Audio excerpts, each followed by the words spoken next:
Please turn your Bibles with me sa Romans chapter 6 sa atin pong pagpapatuloy ng pag-aaral dito at hayaan niyo pong basahin ko sa Tagalog. Romans chapter 6 beginning verse 11.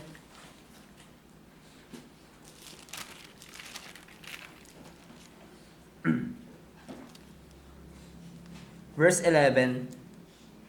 Gayon din naman kayo, ituring ninyong kayo'y tunay na mga patay na sa kasalanan, ngunit mga nabubuhay sa Diyos kay Kristo Jesus.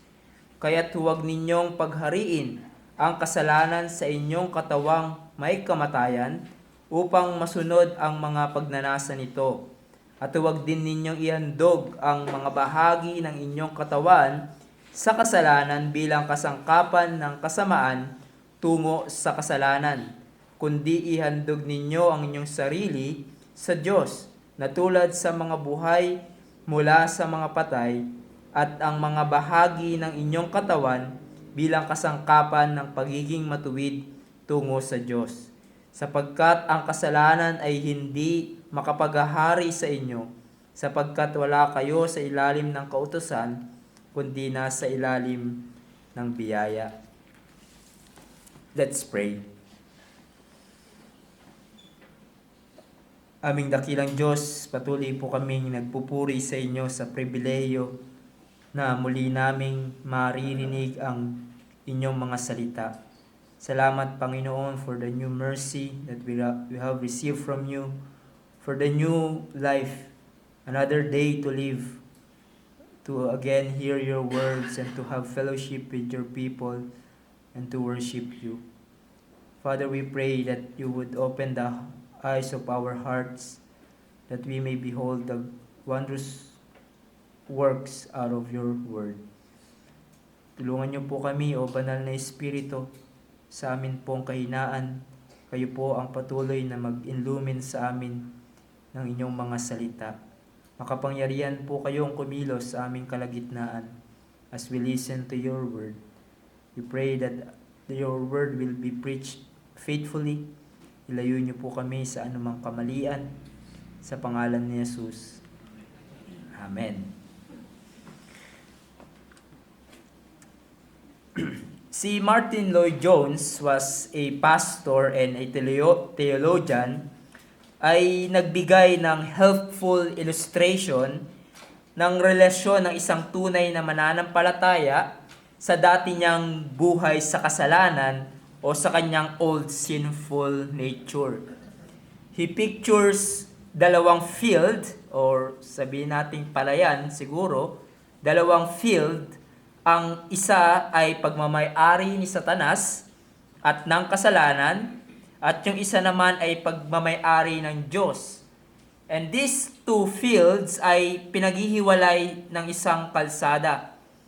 Before salvation, ang taong ito ay nasa field ni Satanas at ng kasalanan, at siya ay totally napapasailalim sa otoridad at kapangyarihan ng kasalanan at ni Satanas. Ngayon ay nailipat ang taong ito sa field ng Panginoon. He is now under the jurisdiction of God, under the reign of God, meaning siya ay naging tunay na mananampalataya. But then, katapat niya lang ang field ni Satanas at ng kasalanan. At habang ang taong ito ay nagtatrabaho sa kanyang bagong field, ang kanyang former boss ay hinihikayat siyang magtrabaho muli sa kanyang field. They seek to entice him back into the old sinful ways. Madalas, ang kasalanan at si Satanas ay nagtatagumpay, panandalian, na magtrabaho muli ang taong ito sa kasalanan. Sin and Satan are powerless to draw back the believer into the old field of sin and death. For sin has no longer dominion over him.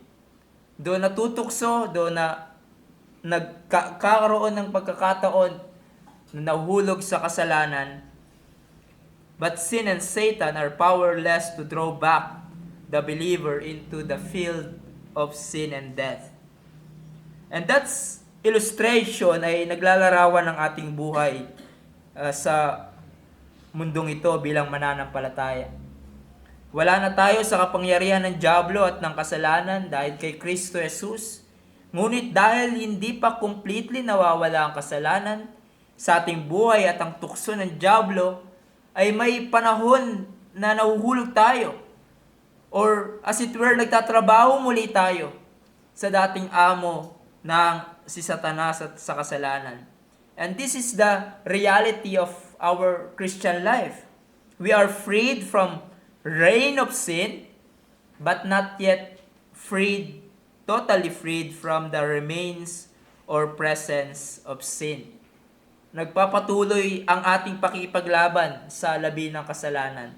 Ngunit nagpapasalamat tayo sa Panginoon dahil hindi niya tayo iniwan sa ating sarili. Bagkus merong mga kaparaanan upang magtagumpay tayo laban sa pangaakit ng ating former bosses na si Satanas and sin, and we can now resist not to work for them again. At dito nga, sa ating tinatalakay sa Romans 6, ay nagbigay si Pablo ng kaparaanan for us to have a success over sin. At ang una niyang binanggit ay may patungkol sa kaalaman. The knowledge we must know, we must have to overcome sin.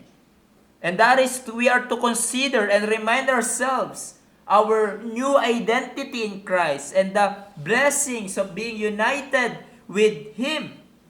But then, beginning verse 11, dito ay una nating nakita ang binanggit ni Pablo na duty natin to overcome sin.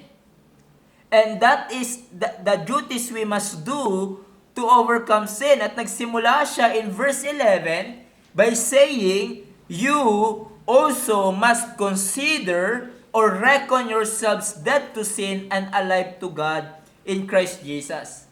In other words, that every day we must consider, we must calculate to our own heart and mind that we are dead to sin.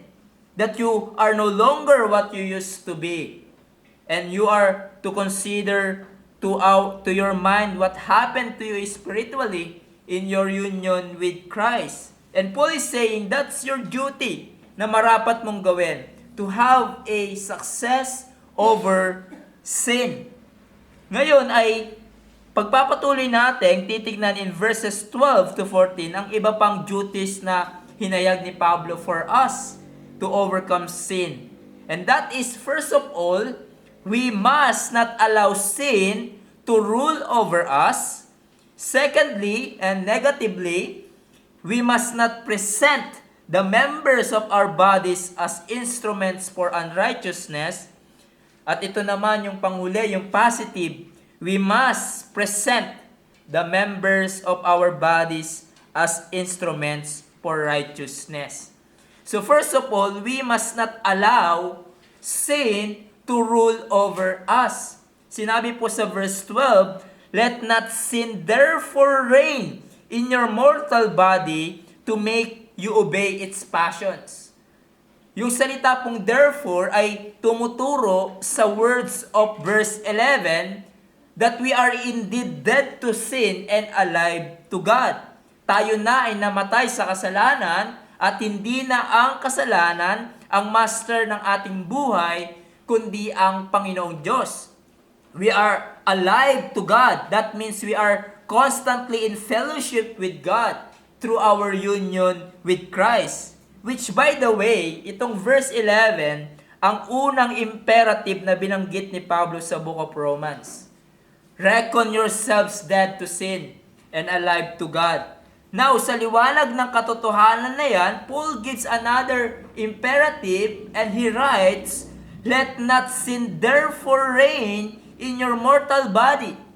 Basically, ang pinupunto dito ni Pablo is that since we are dead to sin, or since dominion and power was broken in our life nung tayo ay naligtas, do not allow this to happen to your life, that sin reigns in your life again. Let not those sinful desires gain control again in your life.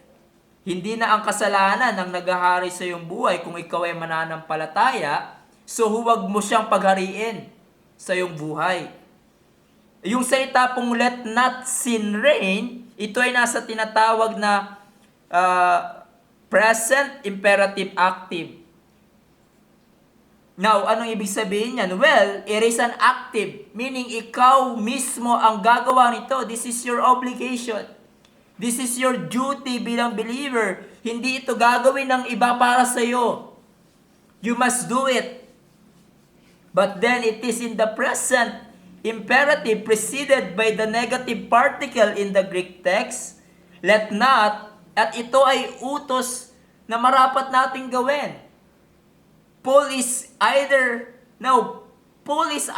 commanding the believers na ihinto nila na maghari ang kasalanan sa kanilang buhay dahil it is already happening sa kanilang life, or nagbibigay dito si Pablo ng babala not to start engaging in allowing sin to reign again sa kanilang buhay.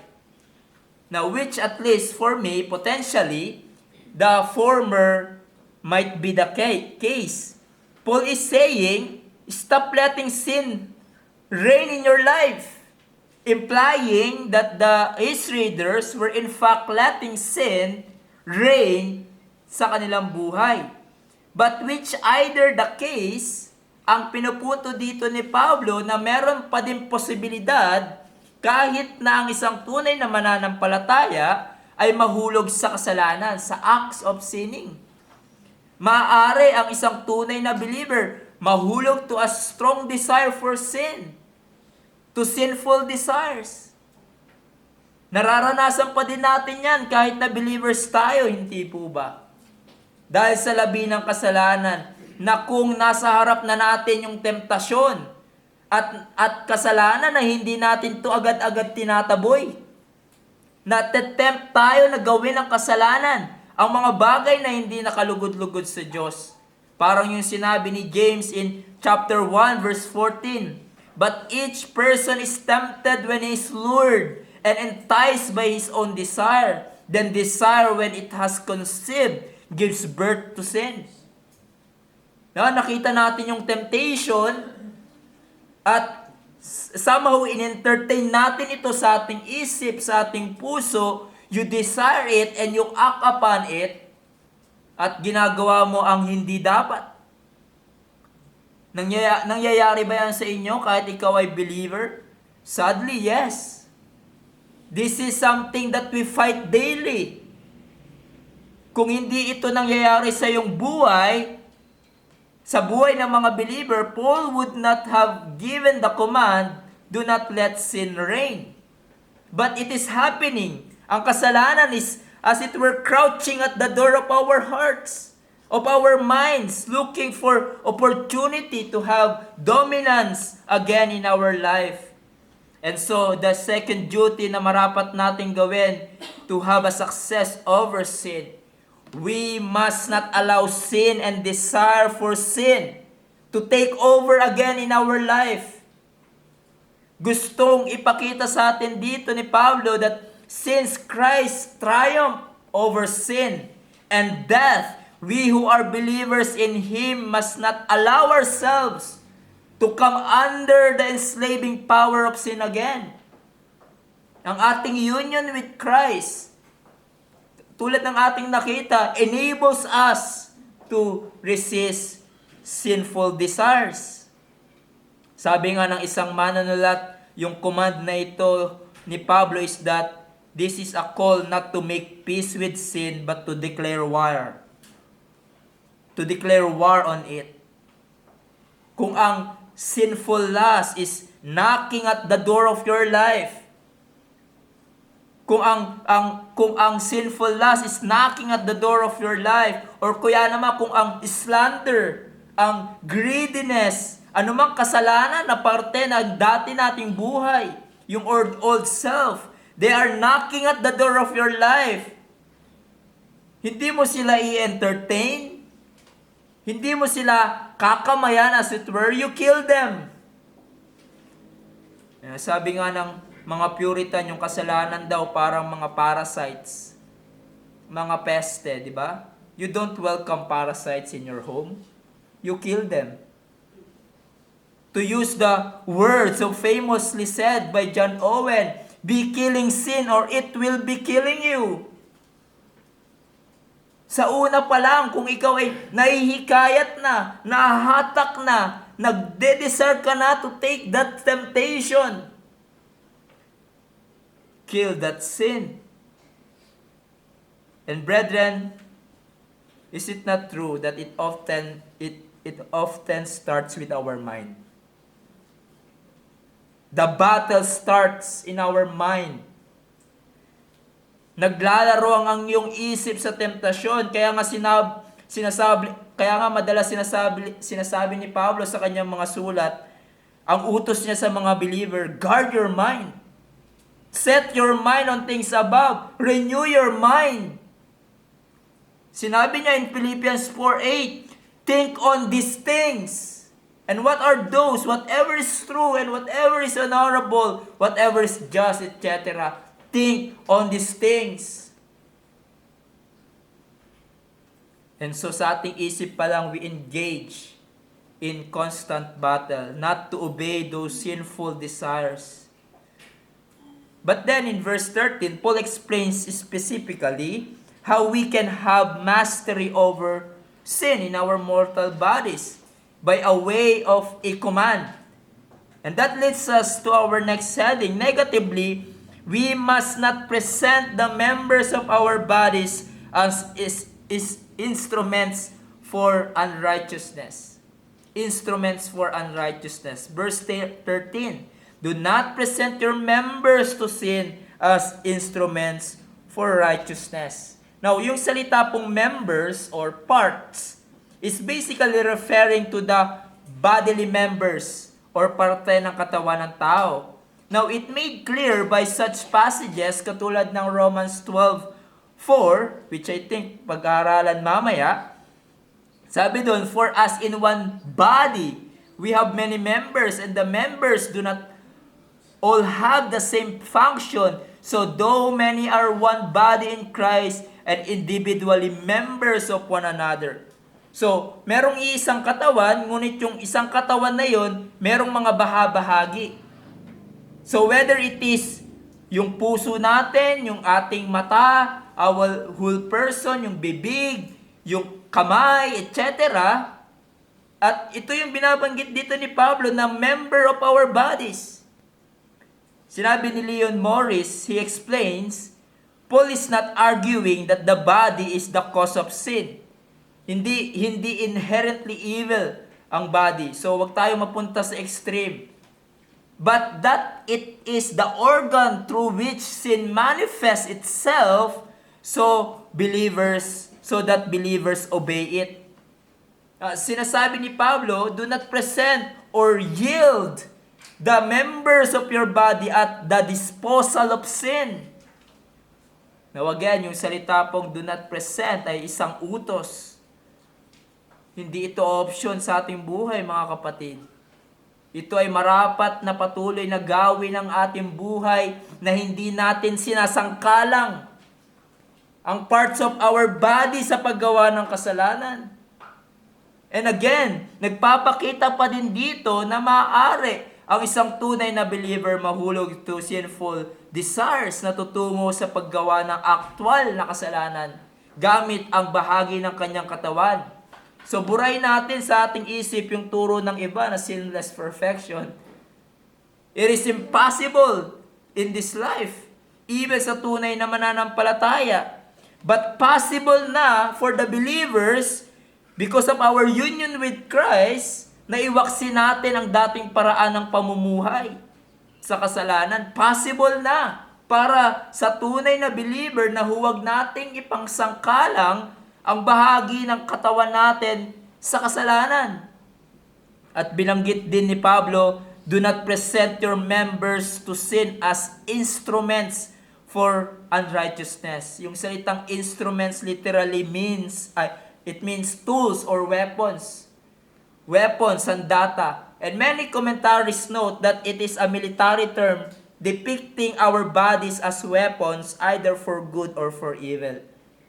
So one commentary says, sabi niya, sin calls for mastery, it calls out army of the lust of the body, and seeks to use the members, hand, eye, or tongue as weapons wherewith the lust may establish the rule of unrighteousness. No, yung kasalanan, kung titingnan nyo dito, is pictured here parang bilang tyrant king. Nagagamitin niya yung kanyang mga sandata, yung kanyang mga alagad to execute yung kanyang masamang balak. At ganyan ang gagawin ng kasalanan sa ating buhay. Once na magpasakop tayo dito, once na bumigay tayo dito, yung bahagi ng katawan ay magagamit sa paggawa ng unrighteousness. We can use our minds para sa kasalanan. We can use ang ating bibig at pananalita sa kasalanan. We can use our hands, our feet sa paggawa ng kasalanan. And Paul is saying, don't let it happen. Don't allow na mag-reign muli ang kasalanan sa iyong buhay. Dahil kung mag-take over ito, it will manifest through the parts of your body. Yung sin in our hearts will manifest. The members of your body will be a tool for sin. Hindi ba totoo yan? Halimbawa, kung tayo ay na-overcome ng sinful anger, it manifests sa ating katawan. Ang iba ay umaabot sa pananakit. Lumalabas sa ating bibig ang masasakit na pananalita. We slander the person we hate. Or yung kasalanan ng pagsisinungaling. Nagagamit ang ating bibig upang magsinungaling. Yung sexual immorality, yung ating kamay at mata ay tumutungo sa mga palabas na hindi natin dapat panoorin. At ang mga paa ay pumupunta sa mga lugar na hindi dapat tayo nandoon. Sa lugar ng kasalanan. You see, kung ang kasalanan gains control sa buhay, the parts of our body will be used as tools for unrighteousness. For things that brings displeasure to God. So Paul said, stop yielding your members as weapons of unrighteousness at the service of your old sinful nature. And then that leads us to our last heading. Instead na i-present natin ang members of our bodies for unrighteousness, positively we must present the members of our bodies as instruments for righteousness. Sabi ni Pablo, do not present your members to sin as instruments for unrighteousness, but present yourselves to God as those who have been brought from death to life, and your members to God as instruments for righteousness. So Paul is saying, while maaari tayong matukso by sinful desires ng kasalanan, we must not let these sinful desires to have control over us. Instead, we must surrender ourselves to God. Sinabi ni Pablo, present yourselves to God. Interesting to note that Paul used yung salitang brought from death to life, or other translated it, being alive from the dead. Ito ay tumutukoy sa nangyari sa mga mananampalataya. And it reminds us that before, we were spiritually dead. Dead in trespasses and sin. But now in Christ, we are resurrected into new life. Our old life of sin has come to an end. And now we are alive to God. Meron na tayong bagong buhay. At kung ganito ang kalagayan natin ngayon, Paul said, present the members of your body as instruments for righteousness.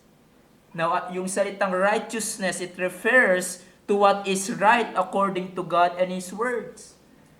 So in other words, devote yourself entirely to God. Do what pleases Him through the members of your body. Ang iyong pag-iisip ay gamitin mo sa katuwiran. Katulad ng pag-aaral ng salita ng Diyos, paglalim sa kaalaman patungkol sa Kanya. Ang iyong bibig ay gamitin mo sa katuwiran. Gamitin mo ito hindi para mangwasak, kundi to build up words that will bring encouragement and peace and joy. Ang iyong kamay ay gamitin mo sa katuwiran, katulad ng pagtulong sa kapwa, sa iyong mga kapatid sa Panginoon, sa paglilingkod sa Diyos. Ang iyong mata, ang iyong paa, ang iyong lakas, ay gamitin mo ito sa katuwiran at sa kaluwalhatian ng Diyos. As Paul said, glorify God through your body. Why? Because you have been brought from death to life. You are now united with Christ. Therefore, surrender your whole life to God. Hindi ba't yan yung sinabi ni Pablo sa ating napag-aralan in Romans 12:1? I appeal to you, sabi niya, brothers, by the mercy of God, to present your bodies sa paanong paraan as a living sacrifice, holy and acceptable to God, which is your spiritual worship. Present your bodies as living sacrifice, not as dead sacrifice, but living sacrifice that have been made alive by the power of the Holy Spirit. And so we present ourselves to God. We devote ourselves entirely to God in all our ways, in all our thinking. And so practically speaking, sinasabi ni Pablo, don't give yourself over to sin in any way, shape, or form. Rather, in all your ways, whatever you do, do all for God's glory. Dahil bago ka nang nilalang, ipangsangkalang mo ang iyong katawan, ang bahagi ng iyong katawan hindi sa unrighteousness, but for righteousness. O mga kapatid, we may truly say, sa ating buhay, katulad ng sinabi ng ating hymn, take my life and let it be consecrated, Lord, to Thee. Take my moments and my days, let them flow in ceaseless praise. Take my hands and let them move at the impulse of Thy love. Take my feet and let them be swift and beautiful for Thee.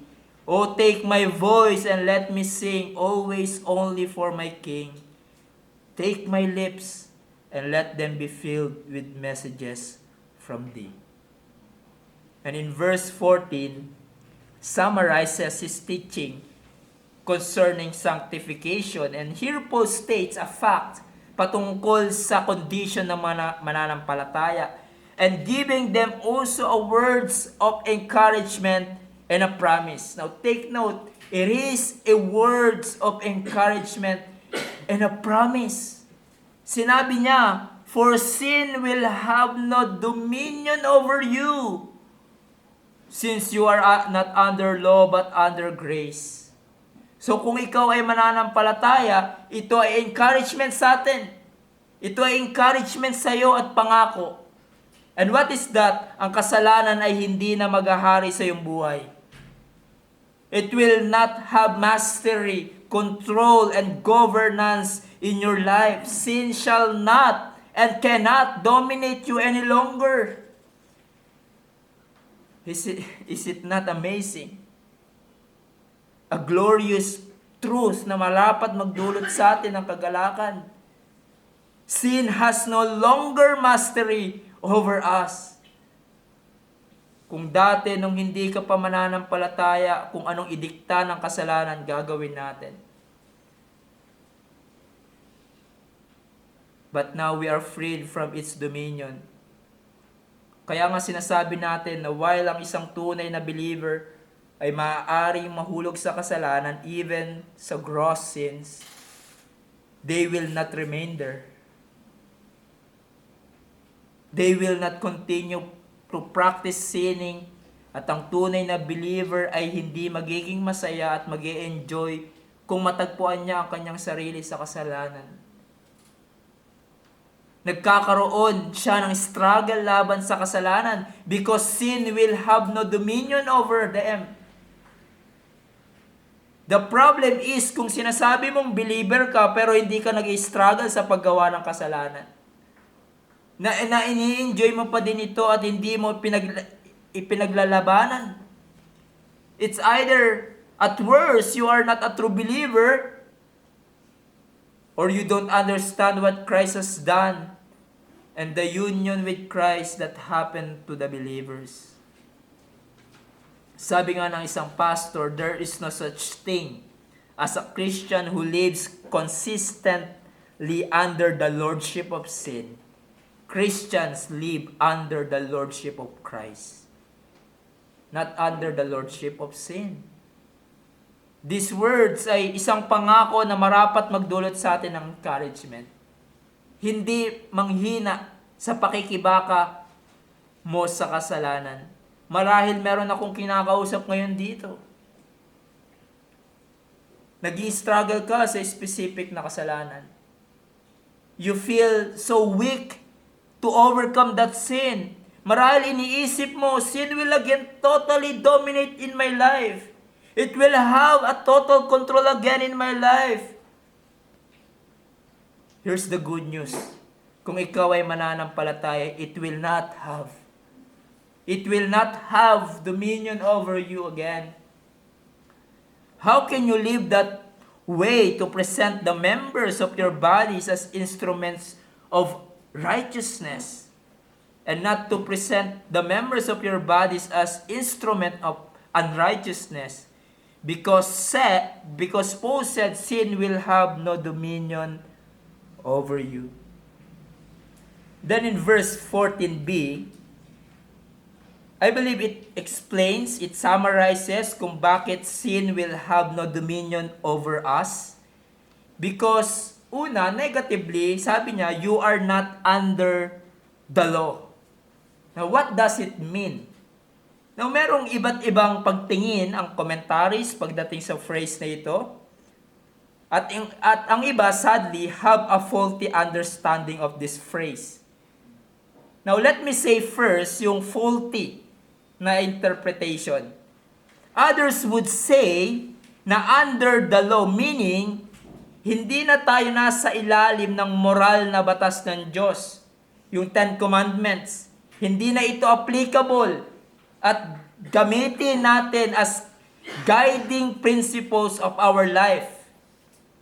So okay lang na hindi natin itutuparin sa ating Christian life. Ang ganyang teaching ay marapat nating i-reject.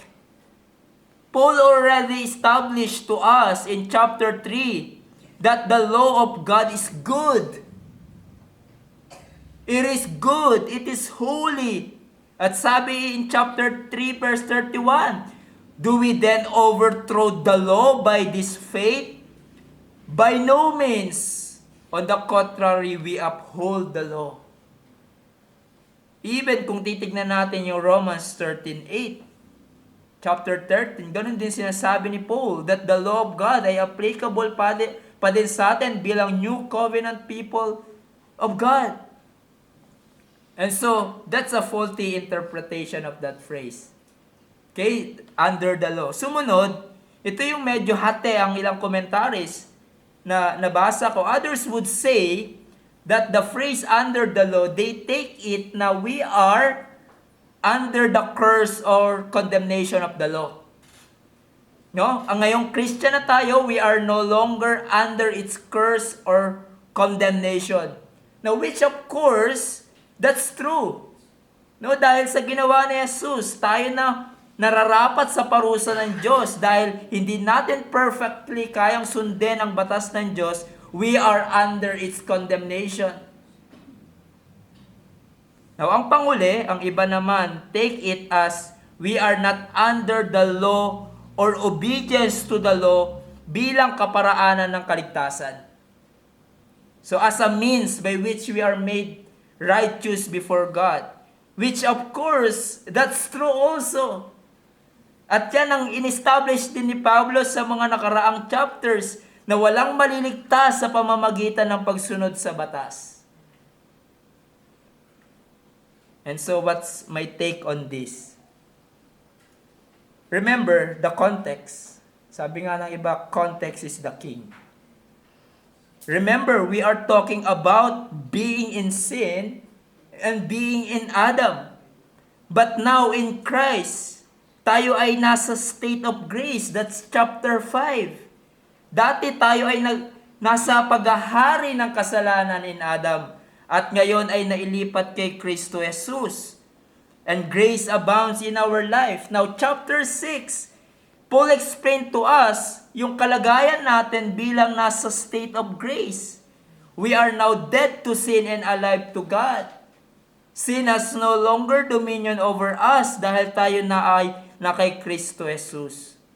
And so, I take this and I agree with other also na yung being under law is referring to being under the law of sin or under the regime, under the rule of sin. In verse 14, Paul actually summarizing yung binanggit niyang kalagayan natin noon at kalagayan natin ngayon that we are united with Christ. Diba? Before we were under the law. In other words, under the dominion of sin. But now we are under grace. Kaya't sin shall not have dominion and authority over us believers because we are no longer under the regime or the rule or the law of sin. Rather, ano yung contrast?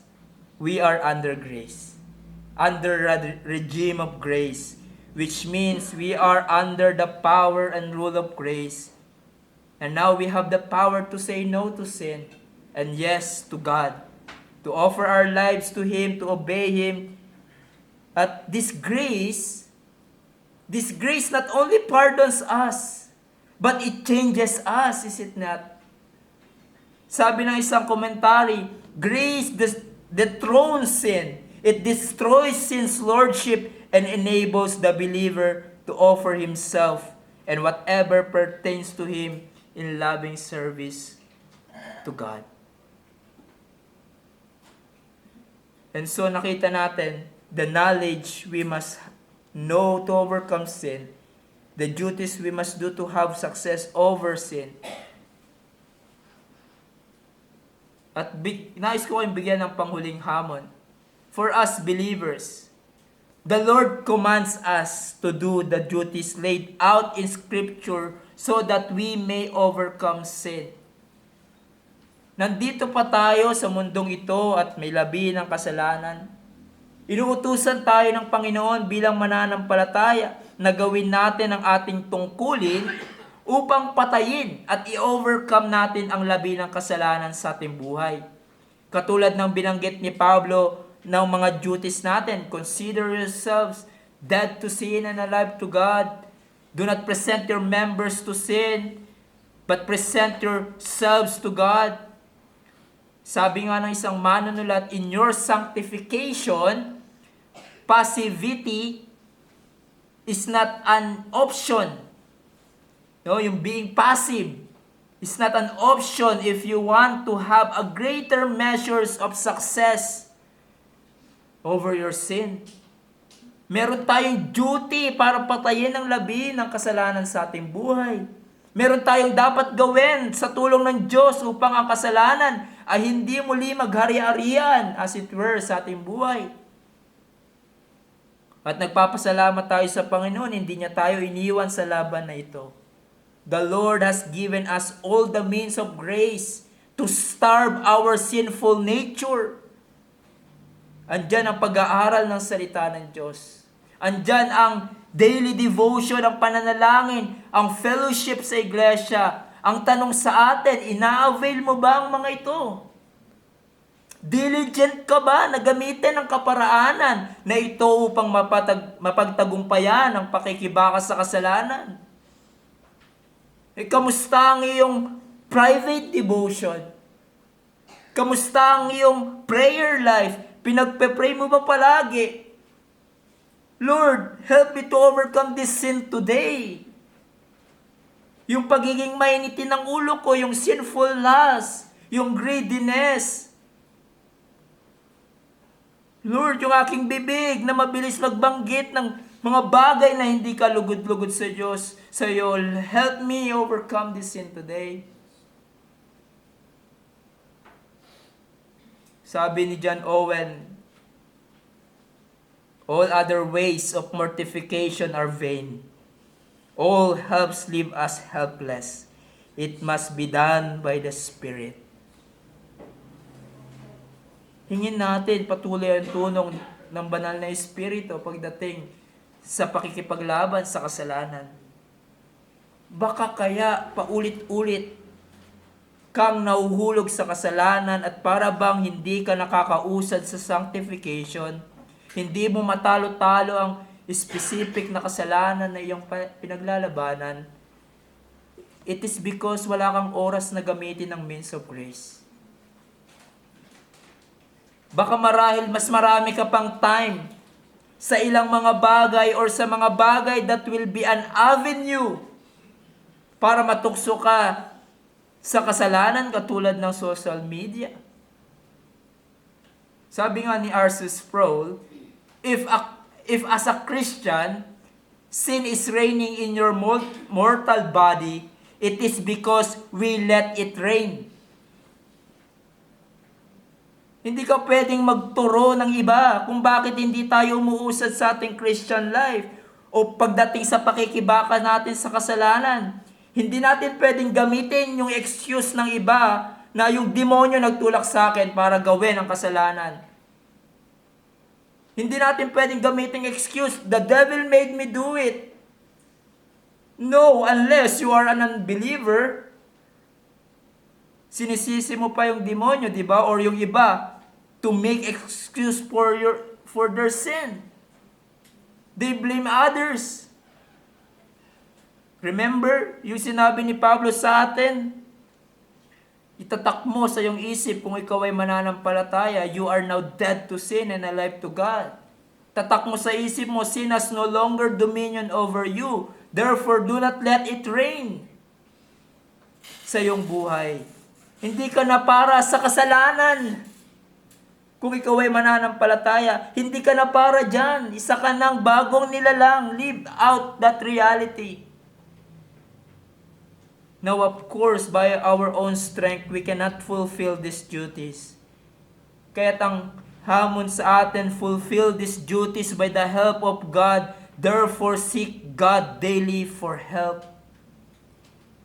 Cry out to Him, Lord, help me today to overcome sin. Help me to be mindful of my duties to overcome it. Sa ating pagharap sa temptation, Lord, help me to reckon myself dead to sin. So, brethren, always seek God for help and grace on your battle against sins. Do not rely on your past victories. Napagtagumpayan ko na ito yung ngayon. Noon, easy na lang sa akin ito ngayon. Don't rely on your past victories over sin, but always rely on God. But secondly, remember, even in the lives of the believers, sin can bring terrible consequences if left unchecked.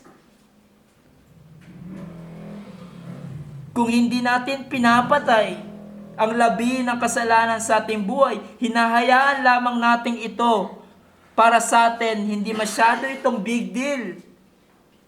Onting pagyakap sa worldliness, onting pagsisinungaling, onting pangungupit, onting pagtingin sa malalaswang palabas, onting paglalasing, etc.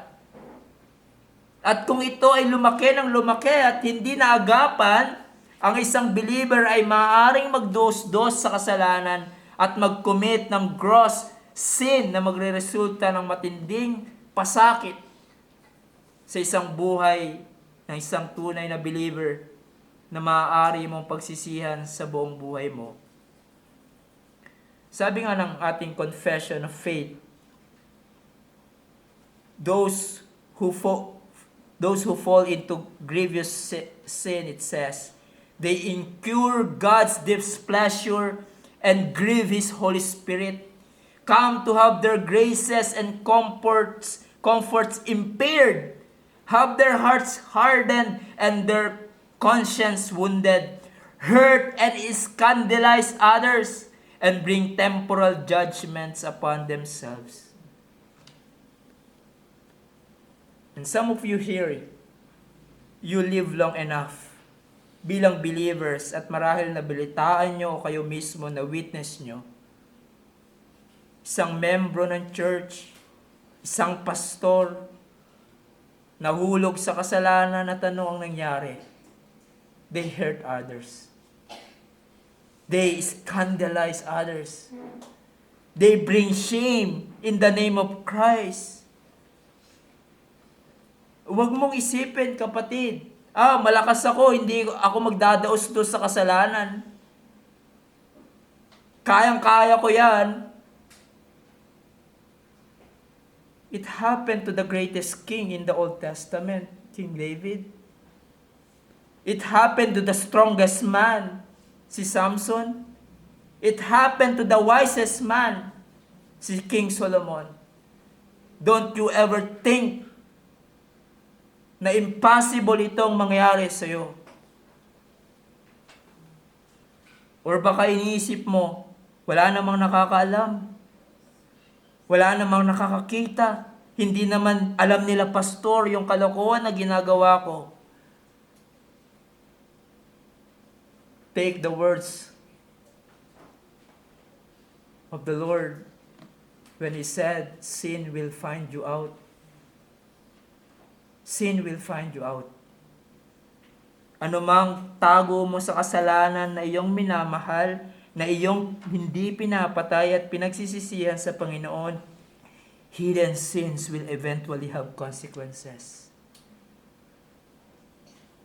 And it will just take a time para ito ay lumabas at mabunyag. Yes, hindi mawawala ang kaligtasan ng isang tunay na mananampalataya, but kung ma-overcome ng kasalanan, it will bring terrible consequences in your life. And so, again, as I quote John Owen, be killing sin, or it will be killing you. Or as what Thomas Godfrey said, the Lord commands us to do whatever we can do to fortify ourselves against temptation and to separate ourselves from sin, lest they separate us from God. If your right hand causes you to sin, cut it off. It's not talking about physical mutilation. It is referring to a drastic action. Do something. Kill your sin. Lest they separate you from God. Tulad ng aking sinasabi, hindi naging less dangerous ang kasalanan nung tayo ay naging mananampalataya. Kung hindi tayo magiging mapagbantay at maingat, those sins that we treat as little and respectable sins, kung ito ay lumaki at lumala sa ating buhay, it brings great havoc in our Christian life. And for you, my friends, remember that because you are not saved and still don't trust Christ for your salvation, you are under the law of sin.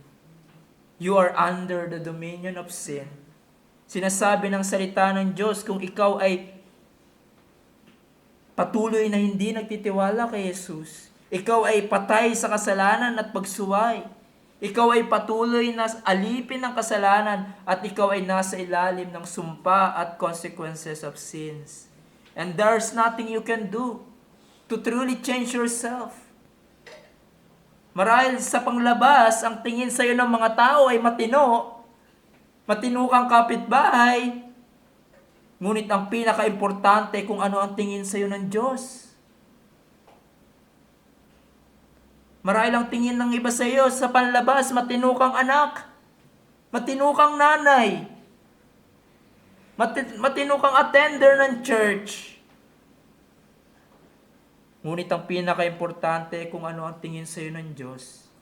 At kung ikaw ay hindi mananampalataya, ang tingin sa iyo ng Diyos ay makasalanan, rebelde, hindi matuwid sa kanyang harapan,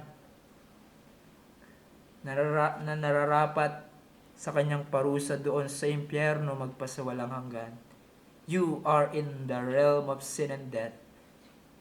But here's the good news. Maari kang malipat sa realm of grace and life. No longer be under the law of sin, but under grace. Where grace abounds. Kung saan maaari kang mapatawad sa lahat mong kasalanan. Maaari kang magkaroon ng buhay na walang hanggan at tunay na fellowship with God. Ito ay possible sa pamamagitan ni Jesus. Therefore, go to Christ. Repent of your sin and surrender your whole life to Christ. Bilang tanging Panginoon at tagapagligtas, surrender your life to Christ, who died on the cross for sin and risen from the grave for justification. Go to Christ at once so that He can change your horrible condition. Si Jesus ang tanging mong pag-asa para maligtas. So come to Him and you will be saved. Let's pray. Aming dakilang Diyos, salamat po sa reminder at sa pangako niyo po sa amin. Sa reminder that we have still the duty to overcome, to fight, laban po sa alabi ng aming kasalanan. Na hindi po kami dapat marapat maging passive pagdating po sa kasalanan, or else madali po kaming maitatangay nito. Tulungan niyo po kami to remember those duties as we face temptations and sins daily in our life. And yet, Lord, we are so thankful, for we have the promise that sin will have no longer mastery over us. Sin will not have dominion over us because of what Christ has done in our life. Tulungan niyo din po kaming matakot sa maaaring consequences ng kasalanan kung kami ay magdaos-dos dito. At higit sa lahat, Panginoon, magkaroon ng banal na pagkatakot sa iyo, because even our sins bring displeasure to our Father. It brings displeasure to Christ who died for our sins. Sins that caused our Savior to die on the cross. So Lord, help us to have a increasing fear of you, an increasing fear of sins, na kung hindi kami magiging maingat, Lord, will have a terrible consequences in our life. Help us to kill sin, mortify it by the help of the Spirit. In Christ's name, Amen.